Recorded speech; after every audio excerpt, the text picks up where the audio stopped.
mudelanji nkawa mpulumutsiyo atisamalira atisungatu mudelanji nkawa mpulumutsiyo atisamalira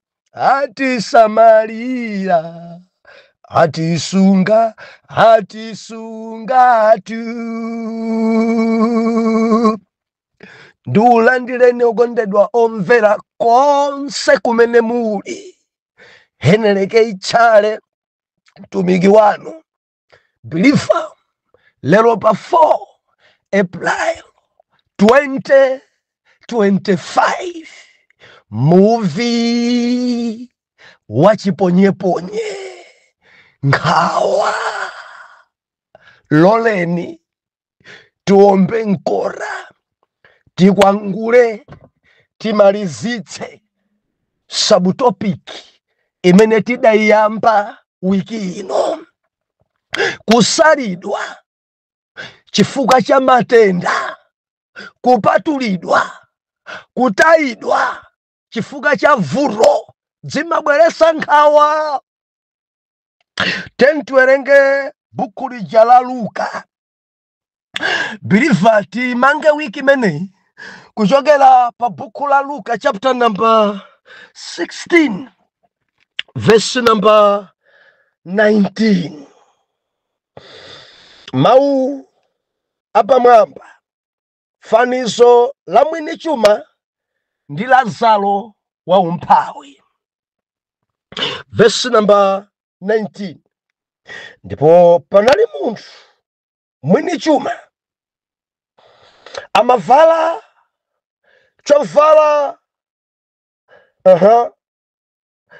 amavala chibakuwa ndi nsalu za mafuta nasegera nadyerera masiku onse. Wow. Ndipo wopemphapempha wina dzina lake Lazaro anayikidwa pa khomo pake wodwala ndi zilonda. Ndipo anafuna kukhura ndi zakugwa pa gome la mwini chuma.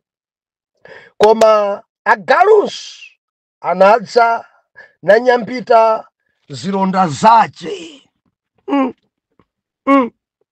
Ndipo kunali kuti wopemphayo adafa, ndi kuti adatengedwa iye ndi angelo kunka ku chifuwa cha Abrahamu. Wow. Ndipo mwini chumayo adafanso nayikidwa manda. Ndipo hade adakweza maso ace pokhala nawo mazunzo, naona Abrahamu patali ndi Lazaro mchifuwa mwake. Ndipo anakweza mawu nati, Atate Abrahamu, mundichitire chifundo, mutume Lazaro kuti avike nsonga ya chala chake m'madzi naziziritse lilime langa, pakuti ndikuzunzidwadi m'lawi la moto. Wow. Koma anati, mwana, kumbuka kuti unalandira zokoma zako pakukhala moyo iwe, momwemo Lazaro zoyipa. Ndipo tsopano iye asangalasidwa pano, koma iwe uzunzidwadi. Atate, mu dzina la Yesu, ulemerero ndi matamando zipite kwa inu. Tikuyamikani chifukwa cha tsiku imene mwatipatsanso, ende tikukuyamikani chifukwa cha kuwerengedwa kwa mawu. Lankhulani, mangilirani, kwangulani, thirizisani musabutopiki imeneyi. Kusalidwa chifukwa cha matenda, chifukwa cha vuto. Lankhuleni ndipo tidzamva m'dzina la Yesu. Amen. Kunalinji msabatai. Believer, talankhulidwanso nsabata imeneyi, tachenjezedwanso nsabata imeneyi, tadzudzulika nsabata imeneyi. Ndinakukutsimikizika mtima kuti Believer tadalitsike nditakhwasula, tanenepa. Ndi muvi dzubaya, ndi muvi dzukhadzula, ndi muvi pali mabala pali zilonda, ndi muvi sitili chimodzimodzi koma tiyamika. Dr. Yesu ali pafupi, kuli kuchiritsidwa, kuli kupoletsedwa kwa mabala. Amene tikumuyitana Yesuyo kuti apa ndiye kuti ndabayidwa kwa mpiri. Haleluya. Kunalinji nsabatayi Believer mandelicha tinayala maziko kukambirana za nkhawa. Ndeti manena kuti nkhawazi zimachokera m'mabanjamu. Muli nkhawa m'mabanjamu. Muli nkhawa zina zichokera ku chipatala, nkhawa zina zichokera kundaleko ku chipani, nkhawa zina zichokera m'mamidzimu, nkhawa zina zikuchokera ku ntchito. Ndefe tinaona mandelicha, tinaona ndithu kodi zimene zimayambisa nkhawa ndi ziti. Ndeti nadzifotokozera kuti ichi zochuluka Believer. Ndeti naona ife kuti marenda amayambitsanso nkhawa. Munthu udwala koma usachira, kumwa mankhwala koma usachira. Zimene zinso mwana mulungu zimayambitsa nkhawa. Endi masiku amene tili nawo ano Believer ndi masiku ori miyoyo iyi ikuyendera matabuleti, ma injection, modi alesaka mayenda mchikwama sakwayiwala mapanadolo. Zimene zinso zimayambisa nkhawa marendawa. Endi masiku amene tili nawo zimatenda dzina Believer kamapita ku chipatala kucha akukuza kunena kuti dzina lake sakuidziwa. Marendawo akuti dzina lake sakuidziwa dzina la marendawo. Iwo ukamafotokoza ndikumva apa pakupweteka apa pakudimadima apa, mutu wangawu apa, kukupima kaya magazi, kukupima kaya nkodzo, kukupima kaya madzanthupi, kukupima sidzikupezekanso madokotala nkumati udwala inde. Ena nkumausuda kuna kuti sindikupeza vuto. Koma munthu uyu amva kupweteka. Ende zimenezo Believer zimayambisa nkhawa. Zimayambisa nkhawa. Ndeti naona ife kuti ukamachoseka ntchito zimayambisa nkhawa. Timaona ife kuti ngongole zimayambisa nkhawa. Zina Believer sinazifotokoze paja nakulonjezani kuti ndi topiki yayikulu kwambiri imene tikhoza kukambirana kwa mawiki 3 kapena 4. Nkhawa. Nefe tidaona tingathane nazo bwanji nkhawazi. Chimodzi mwa icho udzipangako sheya kumakambirana ndi anzako, koma kukhala wekha khuma, kukhala wekha tutwa, ukakhala wekha mbwi zedi upenga, udzayamba kuonda, kenako zikhoza kukupha. Chifukwa nkhawa imakhudza mtima, nkhawa imaondetsa. Anthu akhoza kudabwa ali pa banja labwino, kudyanso amadya bwinobwino, koma bwanji thupi lake likutha. Nkhawa. Endi nkhawadzo zichoka m'banjamo. Ndimafuna ndikuchita kukupempha, peza wina amene ukundalira, gawana naye nyengo zako, gawana naye mene ukudusira. Ndicho linga chakuti nkhawazo zichoke. Koma ukakhala nazo nkhawa zikupha. Mwana mulungu, mukadzamva kuti wina mwatameki kumakhala kukula kwa nkhawa. Mukadzamva kuti wina adzikweza, nkhawa dzapambana dzakula, sakupanga sheya. Wina adziombera Believer ndi nkhawa. Ndi nkhawa zimenezo. Nkhawa dzoyamba kudziko kuno padzochitika dzolekanalekana. Mwana mulungu ndivomereza kuti dziko imene tili kwangodzadza nkhawa, kusowa kwa zintchito ku nkhawa, kusakwatidwa nkhawa. Believer kuli zinkhawa, makamakaso chakudya chikusowa ndi njalazi, nkhawa zadzadza ku dziko. tingathane nazo banje nkhawa zimenezi. Pena pake kumabanga kumasoyo osoma kunda soma jombo dzipita kuchechi janzako kumene kuchachani maimbidwe makwaya laja dzikuthandiza kunalinji msabarai and lachiwiri pa 1 ndi pamene fetida yamba kuona chimodzi ndipo tinatenga unena kuti kusalidwa, kuyiwalidwa kapena kuti kupatulidwa chifukwa cha matenda. Ndefe lachiwiri tinaona kuti padali wina kuthamanda la Betesida biliva tinali limodzi pamenepo. Mkulu uja kuti anadwala kwa zaka 38 analibe onthandiza nkhawa zidabwera. Ankaona anthu akunyamulana, ankaona anthu akuthandizana. Iyeyi panalibe ngakhale mmodzi woyima naye, panalibe ngakhale guardian amene akhoza kunthandiza. Baibulo ikunena kuti atamfunsa Yesu anati palibe ondigwira ine. Mukuona panowa ali padziwe pano ngodzikondawa. Mukuona panowa ali ndi abale awo and akuti pathamanda paja padali makumbi asanu and mudadzaza makumbimo ndi mapesenti okhodwalika. Ndiye chipolotoko cha pamene paja madzi akavundulidwa wayamba kugwerayo ndi amene ankachiritsidwa. Ena ankangodzinyowesa. Zokhudza kwambiri zimenezi. Koma mwini thamanda adafika. Nchosankhawa adafika. Adamuza kuti ufuna zonadi palibe ukunyamula koma ukufuna. Zonadi anthu apanonga tsankho koma ukufuna. Baba nakuti palibe. Yesu anati yalula mphasa yako nuyende. Pomwepo adayalula mphasa ulendo kuyisenzanso eka wamudzi wautali. Anthu iwe ndi sabata lero tula pansi mphasa yakuti pada mene andichiritsa anthu sandiyalule.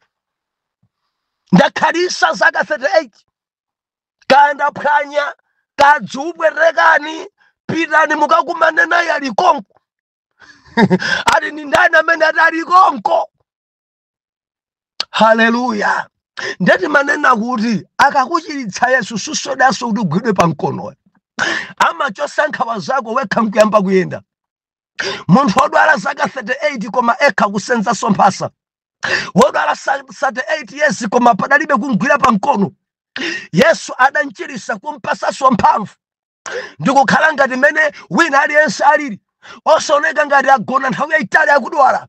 Amene ndiye Yesu amene timpembedza. And Bible nakuti kungumuyang'ana Yesu adandziwa kuti adatero nthawi yayitali. Ndeti malimbikitsana believer Yesu akudziwa nyengo zako. Kuti wakhalitsa pamenepo nthawi yayitali. Yesu akudziwa ndithu kuti wakulukutika nthawi yayitali. Yesu akudziwa mwana Mulungu kuti wadwala nthawi yayitali. Yesu akudziwa ndithu kuti akupondereza nthawi yayitali. Ndipo Yesuyo nchosankhawayi akakuyandikira adzalamulira yalula mphasa pita ku nyumba kwako. Lachitatu tinaona ife kusalidwa chifukwa cha vuto matenda akhale anayi adarenga ndukasiya paokha mugawa matenda khalani kuno. Ndeti manena kuti pali anthu ena amene tidawapatula tidawasala amene ali thandizo. Kudziko kuno bilifa tatani tasala anthu ena ofunikira kwambiri. Ndipo ena tafunafuna kuti abwere dzumalimba. Tidasala chifukwa cha ulumali. Tidasala chifukwa cha matenda. Tidasala amene akuonekera. Tidasala chifukwa cha umphawi. Tidasala tidakumba tidafukula chibale cha chinchachitali tidataya. Lero Mulungu adawakweza tuchita manyazi. Ndikunena ndi wina kundivomereza kuti kwathu alipo. Kwathu alipo mwana wa bambo ang'ono, bambo ake mai ake adamwalira. Andi chifukwa cha amene ankaonekera tidantaya. lero Mulungu adangwira pa dzanja adamphunzitsa tinena pano ndi bwana tukuchita manyazi kuntundu kuti timuyandikire. Ndimafuna ndilize khwerere mudzisamala. Akhale anayi amene adatayidwa janda amene adabweresa ufa m'mudzi. Akhale anayi amene sadawerengedwa janda amene adafika ku nyumba ya bwana nakuti kuli ufa ku misasa ya Alamu. Believer, tidzisamala, tisamasalane, tisamatayane, tisamagawane, tiyeni tikondane. Ngakhale wina ali mvuto, tiyeni tiyendere limodzi. Ngakhale wina ngosauka, tiyeni tiyendere limodzi. Kunalinji nsabalayi. Dzulo timaona ife bwana Yobu, mwana Mulungu, mtumiki yanadwalika matenda mpaka nakazache kwamba kumusala. Ndikumusa kuti bwanji ngotuka na Mulungu mumwalire. Muumilirabe kukhala mtumiki. Uumilirabe kupembedzera mkazi tu amene wa nyumba. Uumilirabe kumakwera phiri kumapembedzera nyumba muno baba ndimene mabala alilimu. Vilonda viuchita ununkha chonche mukhalabe man of God amunanga. Bwanji mungonyoza muntukwane Mulungu mumwalire. Marenda yawawa anditopesa. Marenda awawa ndatopa nawo. Marenda awawa kusamalira ine ndatopa. Kugwira nyansi ndatopa. Kusambisa munanga ndatopa nkukutembenuzani mukudwala. Bwanji mungomwalira. Matenda mabweresa nkhawa. Mene kulankhulira mzima yuyu ndiyamika Ambuye kuti abusa Yobu anati no. Bwanji kulankhula ngati mfiti. Bwanji kulankhula ngati openga. Bwanji kulankhula ngati hule. Bwanji kulankhula ngati akazi opusa. Yobu sadachimwe. Ankayembekeza kuti anzake kapena dzamulimbikisa. Nawonso anzake achakubwera atamona patali, pomwepo kung'amba zovala zawo, pomwepo kudzola mapulusa. Awa akubwera akuliliratu. Mukono odwala mukunka mukuliliratu. Mama moti mulimbikitse. Ndedzo timatsindika kuti tikamapita kaona odwala tidzipita ndi zilimbikitso. Mulimbikitseni patient. Tili ndi Mulungu amene salephera. Tili ndi Mulungu amene amachilisa. Tili ndi Mulungu amene amatimenyera nkhondo ife tili chete. Tili ndi Mulungu amene sataya wake. Mwerengireni mavesi. Uyu adafika ku Betesida. Mwerengireni mavesi. Adachilisa Akhare. Mwerengireni mavesi. Mulimbikise guardian komanso mulimbikise patient. Mukamachoka pamene pamudzasira anthu achamtendere. Osati kupita kaona odwala kumangolira. Ndinu mzimayi wa mtundu wanji. Mwapirirako chani kuchipatala. Kungofika kupereka moni pomwepo.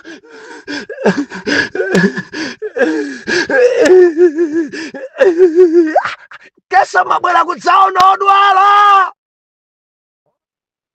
Bwanji mukulira na msuzi, namwala, nantengo. Mabwera kudzaona odwala. Kungofika pa bedi paja kumangolira. Ankula mafika chonchi. Ankula pande mupita sokuti zamoyo palibe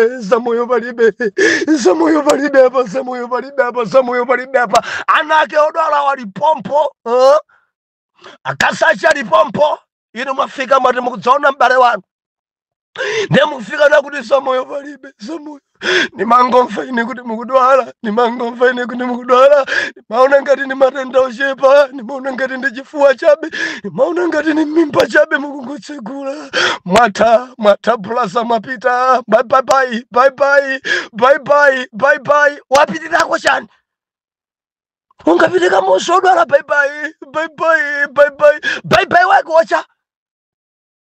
Osalimbikitsa bwanji ana a patient. Mulimbikiseni mkazi wake wa patient. Alimbikiseni akuntundu papatsa mavesi. Nyengo zathina inde tili ndi Mulungu. Endi wasipe pemphani anasiwo. Tifuna tipempherere mbale. Ndipo yambani kuimba nyimbo. Tili ndi Mulungu amene salephera. nyimbo yolemekeza amene tili ndi Mulungu amene salephera. Pompo yambani kupemphera zikomo Mulungu mudampanga ndinu mayi awa olo bambo yawa tiululirani m'manja mwanu. Zimene anese amalephera zimatheka ndinu, zimene asing'anga amalephera zimatheka ndinu.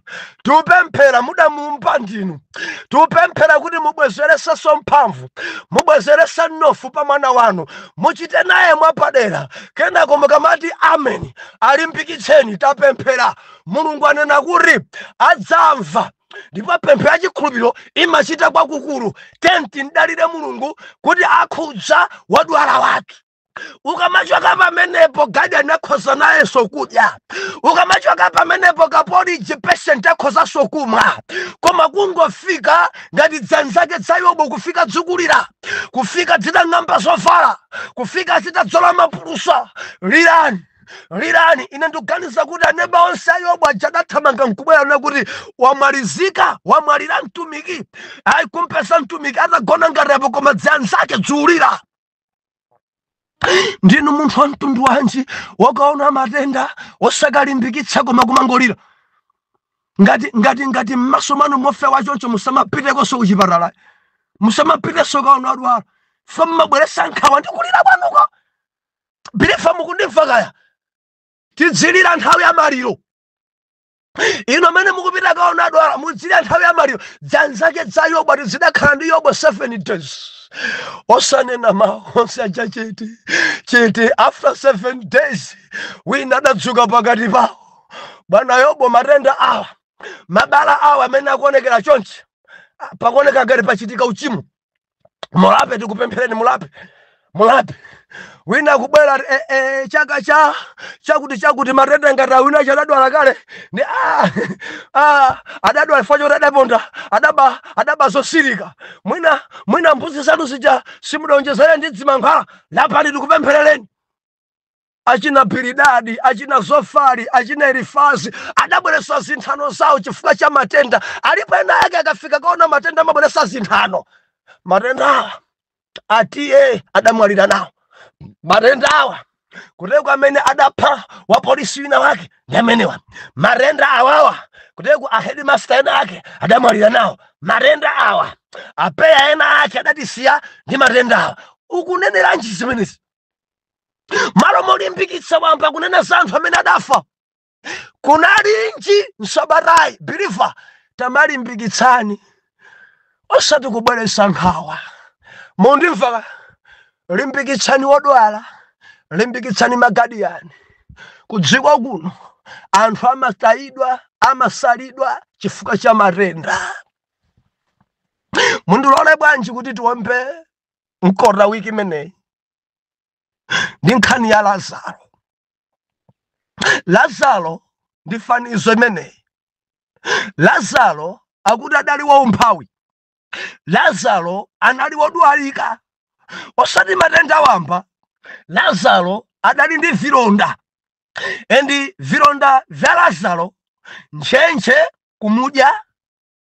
Si nchenche zokha komanso agalu amanyambita zilonda zake. Dziko lidamsala, chakudya analibe Lazaro. Ndi akuti anthu adamtenga kansiya pa munthu wina wolemera kwambiri. Ndiye munthu wolemerayi Lazaro atafika pa nyumba pake adamusala chakudya osampasa.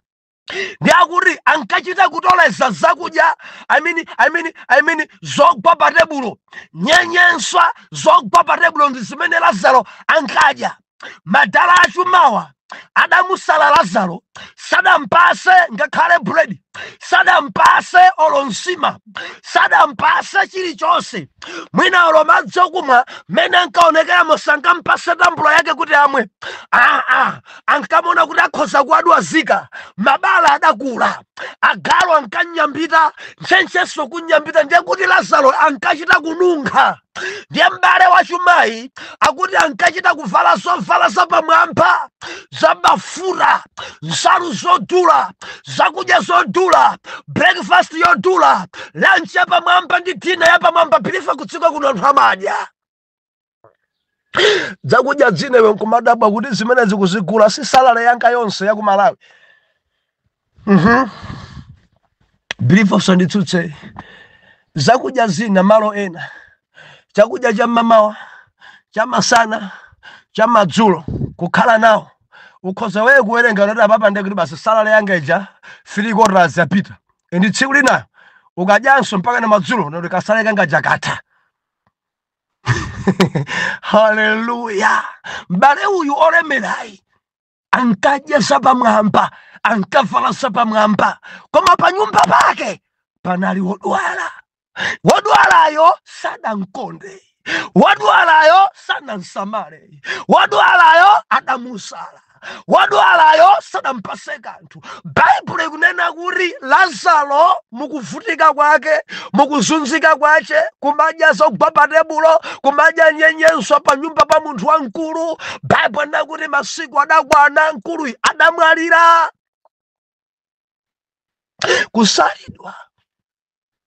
Kusalidwa kumayambitsa nkhawa. Ine ndikumuona Lazaroyu nkhawa zidakula, kudya kukukanika, olomadzi akumwa mwina nkamusalaso, malo okhala mwina nkamsiya kutali ngatuko.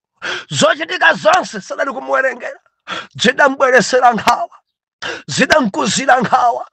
Kusalidwa chifukwa cha vuto, kuyiwalidwa chifukwa cha vuto, kutayidwa chifukwa cha vuto. Bible ikunena kuti mbaleyi adamwalira imapha nkhawa. Adamwalira. Ndi malemba anena kuti adatengedwa ndi angelo mpaka na kuchifuwa cha Abrahamu. Sipatadutsa nthawi olemeranso adafa.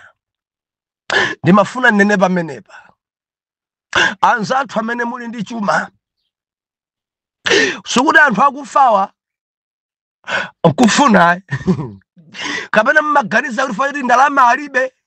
Ife tikangoyamba kumva mutu upeteka tipita ku India, kuteku ku India kumabwera maliro. Muzikhala bwino ndi anthu olemera inu, musamakhale atsankhu ngati mkuluyu. Muzidya ndi ena olemera inu, mudzapasako ena chakudya achuma inu. Amene atsegula khomo kuti chuma chipezeke ndi yawe.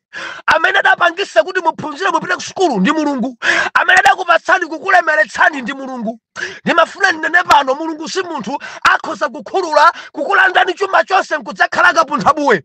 Maso wanga wandaona, makutu ndamva. Anthu amene ndi magalimoto wadula pano alibe kena kalikonse ali tetete, pano ndi amphawi. Mudzisamala.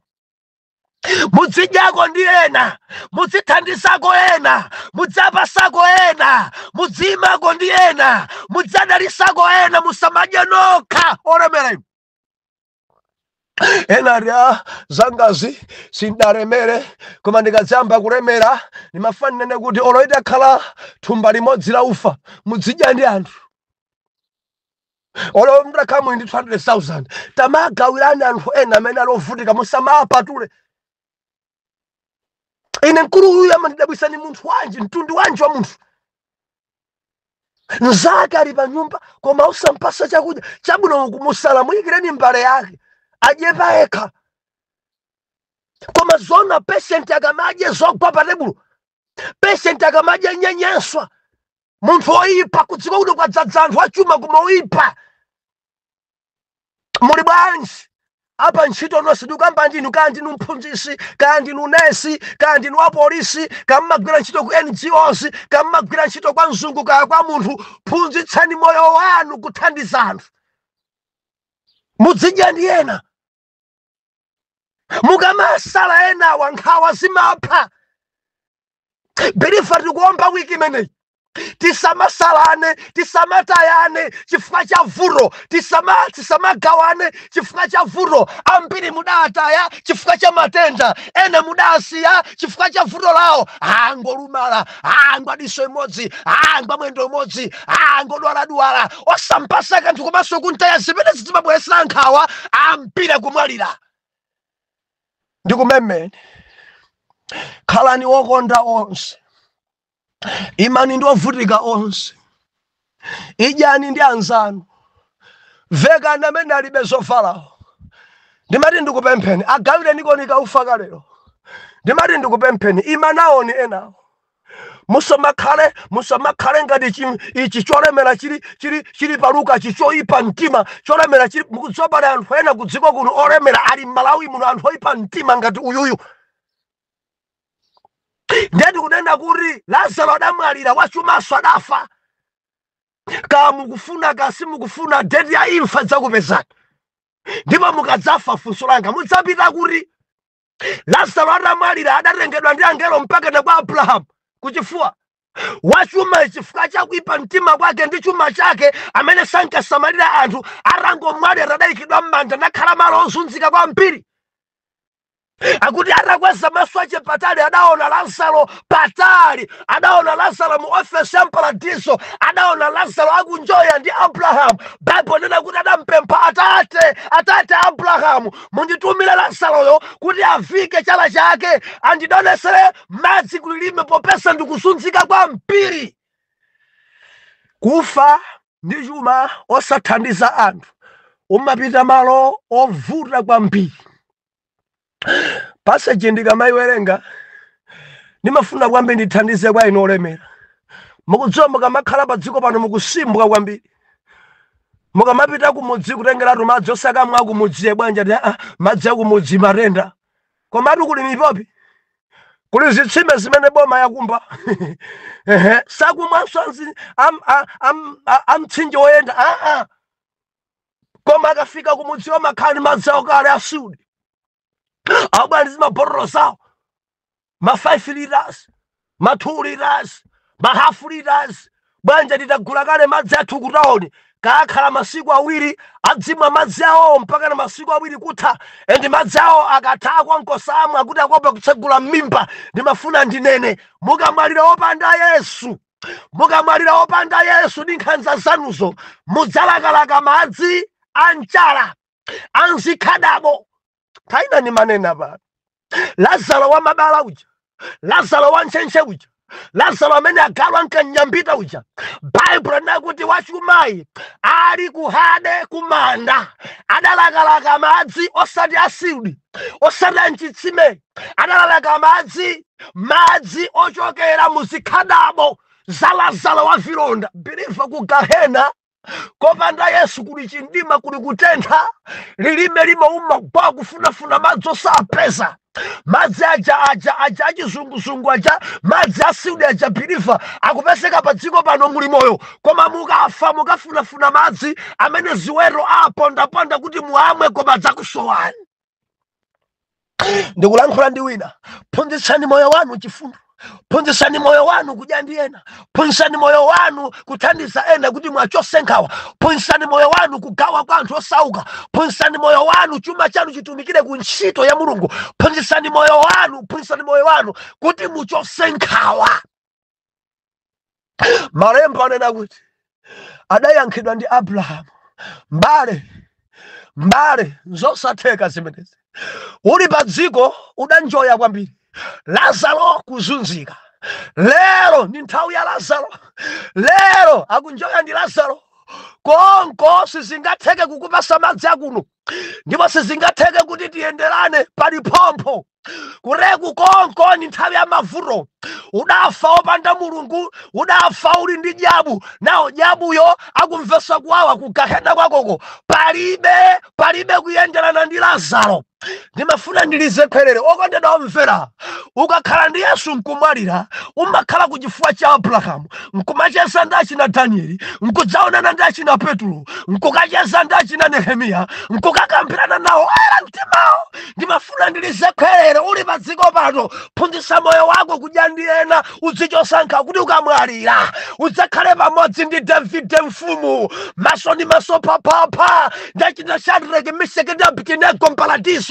Koma ukamwalira ukutambabe, ukamwalira ukugona nabe ndi amuna eni ndi akazi aeni biliva udzakhala kumalo otcha kwambiri kulakalaka madzi wochokera muzikhadabo za munthu wazilonda. Ndikulankhula ndi wina, sintha moyo wako. chuma chako sudzapita nacho. Ena ndilankhula pano mabanki onse, FDH kudadzaza, National Bank kudzaza, SBN kudzaza, mabanki onse uko ali ndi khadi, uko ali ndi khadi. Mabanki onse amalayi muno, uko kuli matiriyoni, uko kuli matiriyoni, uko kuli matiriyoni. Tamverani, mukamwalira mudzangopita ndi kansalu ndi bokosi basi. Malo aja mudzapita kuti chifukwa cha nkhanza ndi anthu osauka, malo oyipa kwambiri. Mondilole ndimange wiki imene ponena kuti osamasalana, osamapatulana, ena ngamatenda, ena ngosauka, ena ngovutika, ena alibe kanthu. Tisasalane, tisamagawane mitundu, tikondane ngati ana Mulungu, tidye limodzi ngati ana Mulungu, tisamapatulane zimabweretsa nkhawa. Tsankhulekani. Taona ife nzibambo zaka 38 osakondedwa, taona ife akhare akuyikidwa kumbali kwa mudzi osakondedwa, taona ife Yobu mkazi wake komanso abwenzi ake akumbweresera nkhawa. Lero taona ife Lazaro nayenso koma munthu olemera asakumpasa chakudya kumbweresera nkhawa. Chenjezo langa, kondani onse, samalani onse, tiyanjane ndi onse, tisamasalane. Tsankho ndi uchimo. Atate, mu dzina la Yesu tithandizeni kuti tidzikondana, mutithandize kuti tidzima ndi ena akadwala tizipita sokaona kalimbikitsa. Tithandizeni Ambuye, mwa Yesu Khristu oyera mtima tiyankhe kuti amen and amen. Ndiloleni kuti ndipite kona iyo, tidzakumanenso pano Monday. Pastor Juma Joado tatenga ni malowa magrupu amene timatumikira tonse. Ambuye akudalitseni, weekend yopambana. Shalom and shalom.